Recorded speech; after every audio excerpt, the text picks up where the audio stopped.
whether or not this is even going to be a 2-star. Throwing everything he's got, hurling his shield at these defensive structures. Trento finally passes that 50% mark and will get the 2-star, but this is going to be a big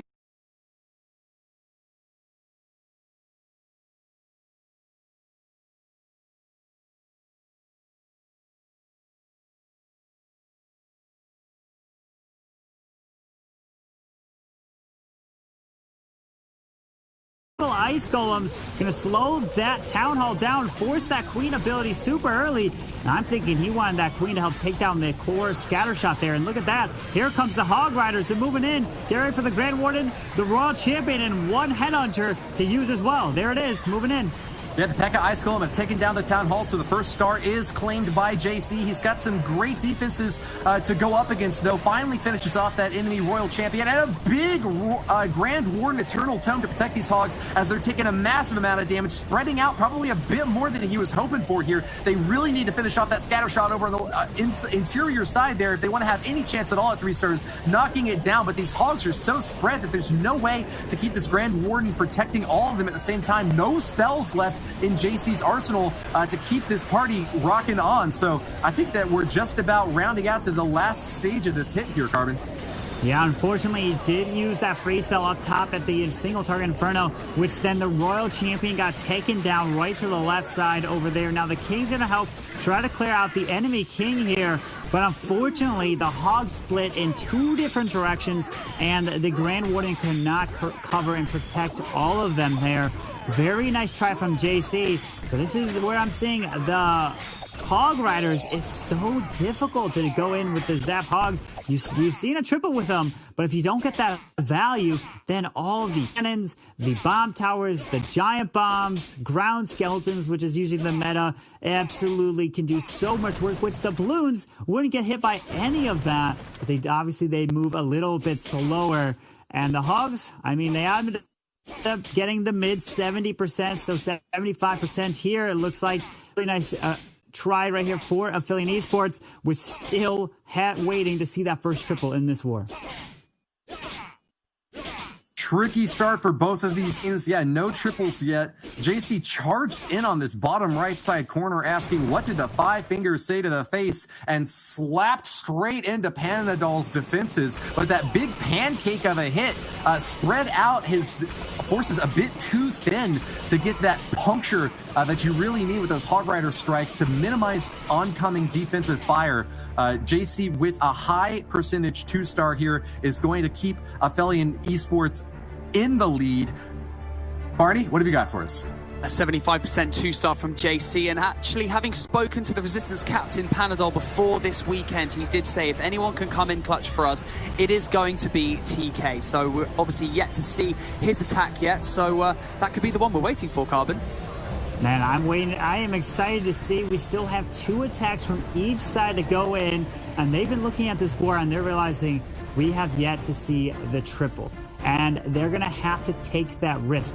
One of these teams gonna have to go for it because, well, mainly Resistance do because they're down on percent, but Affiliate Esports just have to assume Resistance are gonna get at least a triple and they'll have to answer. But here we go. We do have Panadol coming in with the hybrid as well, and we're seeing the classic hybrid. There aren't any of the new super troops. There's not any of the new lightning spells, so this is a classic hybrid going in, Woody.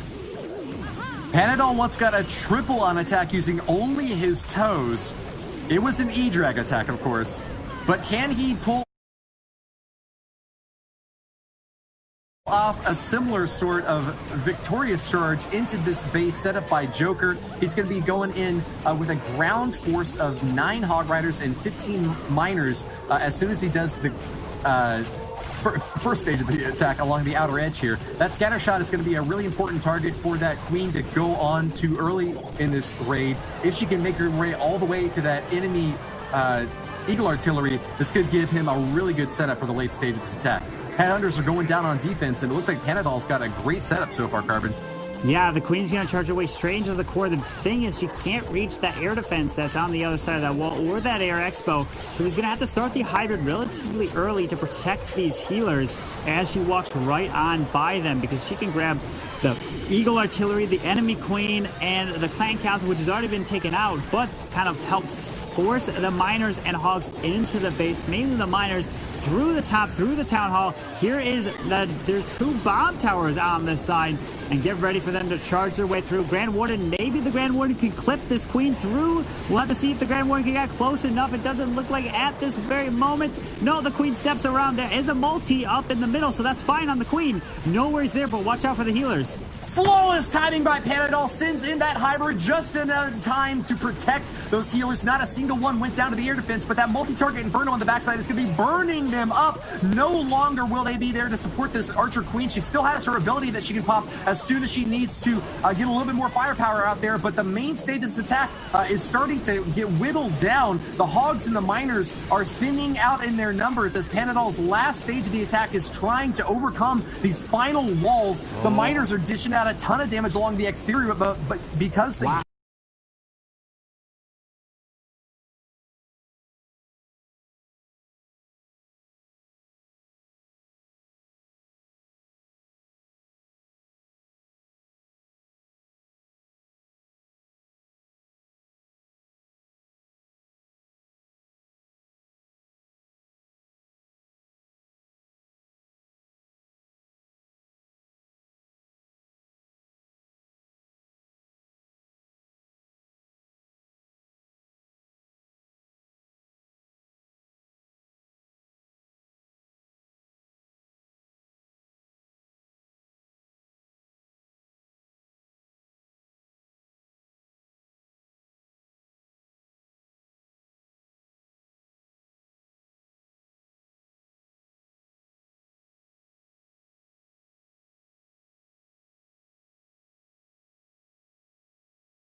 he's just going to charge his way through. He does have a blimp. Let's see, probably. Yep, he's going to blimp right over. Get ready for the Grand Warden Eternal Tome to protect everything through here. There it is. The blimp's going through with a super, or the Inferno Dragon coming out of the defending CC. And down goes the Town Hall with the Rage coming down. Bowler's kind of split, but the Love Hound slowing this Queen down. Charging in the best they can, but the pop from that Lava Hound is really going to slow down that Queen along the outer edge. She's not in there to support the rest of the troops along the interior, but a big old Rage spell is going to keep them nice and beefed up as long as they can continue throwing out those Yeti Mites. But he's starting to lose gas in this attack, Carbon Fin. A single target Inferno along the backside is still standing up, and that could cause a lot of trouble for any of the attackers that is still sending in there. A Royal Champion cruising along to the top side is about to get burnt to a crisp. At the bottom, this Queen is just having too much trouble. No healers to support her. These Yetis are just getting pulverized by bombs exploding left and right. Explosive defenses from Trento's Resistance are going to hold up, Carbon. Yeah, this is going to be the defense right there. He was very delayed on the poison spell drop, and unfortunately, obviously, the pups, the Inferno Dragon took that Queen down super quick right there on the outside, and he just lost all the momentum in the core of the base. Has the balloon, grabbing a little bit of percentage, but even though Affiliate Esports, they're going to have percent right now, even they just have it by just a little bit. It's going to come down to if they can answer with a 3, because if Resistance answer with a triple, then that's going to be the game, because the Affiliate Esports won't be able to get enough stars. So it's going to come down and put pressure on, and we're going to have to see if they can do it. Man, it's going to come down to the final attacks here, Woody. Yeah, Resistance will have the chance to get the walk-away win if they pull off a 3-star with their third, or with their 5th attack, rather, their last one coming in from TK. That could be just enough to put them over the edge. I've been hyping up TK for this entire time, and I'm so ready for him to hop in there. What do you think, Banks? An 83% 2-star, obviously still quite a high percentage 2-star, especially within this particular war we have right now. That's one of the highest scores that we've had so far. But obviously that 1-star extra from Resistance pulling away from Aphelion Esports. So Aphelion Esports really need to answer back with their own 3-star.